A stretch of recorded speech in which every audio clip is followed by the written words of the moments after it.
Assalamualaikum warahmatullahi wabarakatuh. Ini adalah daripada kumpulan 6 yang akan membentangkan tentang kios yang berkaitan dengan Char Kway Teow Lele.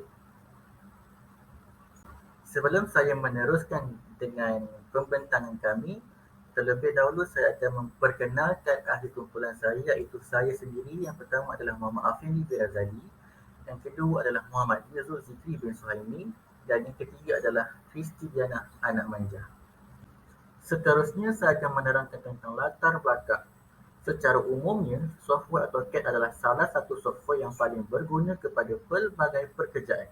Software AutoCAD ini juga dapat membantu menyelesaikan masalah apabila ingin membuat lukisan yang hadirnya bersama-sama pilihan toolbar yang di mana pengguna boleh menggunakan kesemua pilihan yang telah tersedia. Software AutoCAD juga dapat melukis dalam bentuk 2D dan 3D. Ini bermakna segala kesusahan yang dilalui oleh sebahagian pekerjaan kini menjadi mudah dengan adanya software AutoCAD. Slide seterusnya saya akan menerangkan tentang penyataan masalah. Seperti yang semua tahu, doktor pun ini doktor tahulah kan, pada zaman sekarang ni selalunya peniaga lebih pentingkan aspek harga yang mereka jual tu daripada aspek keselesaan dan keselamatan para pelanggan yang hadir ke kios mereka. Bukan itu saja, aspek ruang yang mereka ada pun selalunya kecil ataupun sempit yang membuatkan keselesaan para pelanggan tidak lebih terjamin. Jadi dengan masalah-masalah seperti ini, kami satu kumpulan telah mendirikan ataupun membuat satu kios, dan kami menginovasikan kios yang kami buat ini terdiri daripada aspek yang terlebihnya kelebihan daripada kekurangan. Yang maksudnya keselesaan dan keselamatan adalah tanggungjawab kami, dan kami amat-amat menekankan aspek keselesaan dan keselamatan pada pelanggan yang hadir kepada gerai kami. Okey, terima kasih kepada rakan saya Afindi. Okey, seterusnya saya akan menerangkan tentang tajuk kami yang seterusnya adalah objektif. Okey, objektif yang pertama adalah untuk membantu dari segi keselesaan dan kepuasan kepada para pelanggan dan peniaga apabila berada dan menggunakan kios kami. Okey, untuk objektif yang kedua adalah untuk mereka bentuk kios yang lebih selesa dan ergonomi.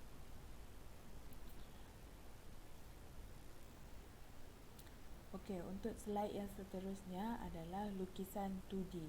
Okey, seperti yang kita lihat di dalam slide ini merupakan lukisan 2D yang kami telah reka untuk kios kami. Okey, sebelum kita pergi ke 3D, lukisan 2D ini sangat diperlukan untuk menjadi guide kita untuk melakukan 3D. Okey, untuk slide yang seterusnya adalah lukisan isometrik. Okey, ini adalah untuk yang sebelum. Okey, pada awalnya kios seperti ini telah wujud sebelum hadirnya projek kios kami. Okey, jadi dengan adanya kios selama ini, kami menjadikan kios ini sebagai inspirasi untuk kami mengubah dan menambah baik dari pelbagai sudut mengikut persepsi pelanggan. Okey, kami tahu keselesaan adalah perkara yang utama bagi pelanggan inginkan. Okay, jadi kami yakin bahawa stol yang kami hasilkan ini akan memberikan kepuasan kepada pelanggan yang hadir ke kios kami. Okey, kita pergi kepada lukisan isometrik selepas. Okey, seperti yang korang lihat, di sini ada lukisan 3D kios kami yang telah kami hasilkan daripada hasil perbincangan kami sekumpulan. Okey, di sini kita ada melihat kita ada atap, kita ada bodi untuk kios, ada rak penyimpanan, ada facial drawer, ada dapur gas, ada tong gas. Lepas tu di hadapan kios kami pula kami menyediakan kerusi. Kerusi tersebut adalah untuk para pelanggan kami untuk menunggu pesanan mereka. Okey, sekian saya akan bagi kepada rakan saya seterusnya. Terima kasih. Okey, terima kasih kepada saudari Kristi Dayana. Hai, nama saya Muhammad Dizuzikri bin Sohaimi. Hari ini kita akan membincangkan tentang komponen-komponen yang berada di dalam kios. Okey, setelah apa yang kami bincangkan, ini adalah komponen-komponen yang perlu kami letakkan di dalam kios kami. Yang pertama ialah atap. Bahan untuk atap adalah menggunakan zinc. Atap penutup kios juga, kami ini berfungsi untuk melindungi kios, pelanggan dan penjual daripada terkena cahaya matahari, hujan dan lain-lain lagi fenomena. Desain atap ini juga berbentuk panjang dan condong supaya air hujan akan jatuh daripada atas ke bawah. Dan yang kedua ialah body kios. Bahan yang digunakan untuk membuat tiang dan dinding kios adalah menggunakan buloh. Selain itu juga, kami menggunakan simen untuk bahagian dinding dapur kios. Desain ini dibuat berdasarkan apa yang kami nampak di kios-kios yang di luar sana. Okay, dan yang ketiga ialah cashier drawer. Cashier drawer ini berfungsi untuk peniaga meletakkan duit customer dan memulangkan duit customer dan mencatat rekod pembelian pelanggan.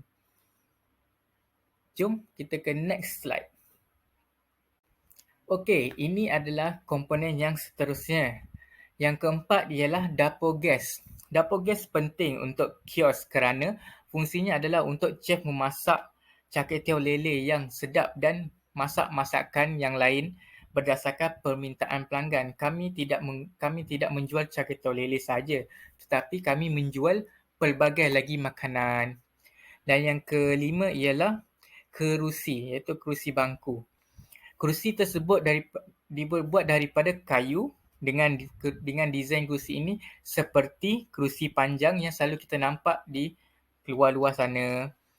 Kedudukan kerusi ini berhadapan dengan kios kami dan berfungsi untuk customer duduk dan sementara itu untuk menunggu makanan sampai. Okey, dan yang terakhir ialah tong gas. Okey, tong gas ini juga penting untuk memasak dan menyalakan api. Jika tiada tong gas, tak adalah masakan tersebut.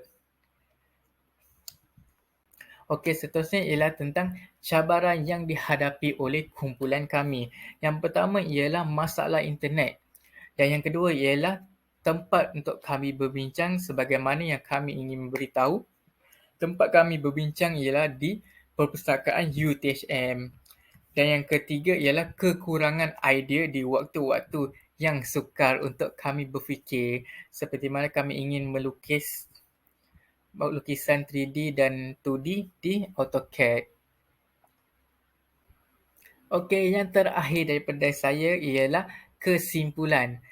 Apa yang kami dapat rumuskan ialah yang pertama, kami dapat meningkatkan lagi sifat kerjasama sesama ahli kumpulan dan yang kedua, dapat mengeratkan lagi hubungan silaturahim antara kami bertiga dan yang ketiga ialah dapat meningkatkan lagi daya fikiran kami terhadap sesuatu idea yang perlu diperbaharui. Dan yang terakhir ialah dapat mencipta dan menjana sebuah lukisan kios dengan idea-idea yang dibincangkan oleh kami bertiga. Okey, itu saja daripada kumpulan kami Cakit Tiaw Lele. Sekian, terima kasih.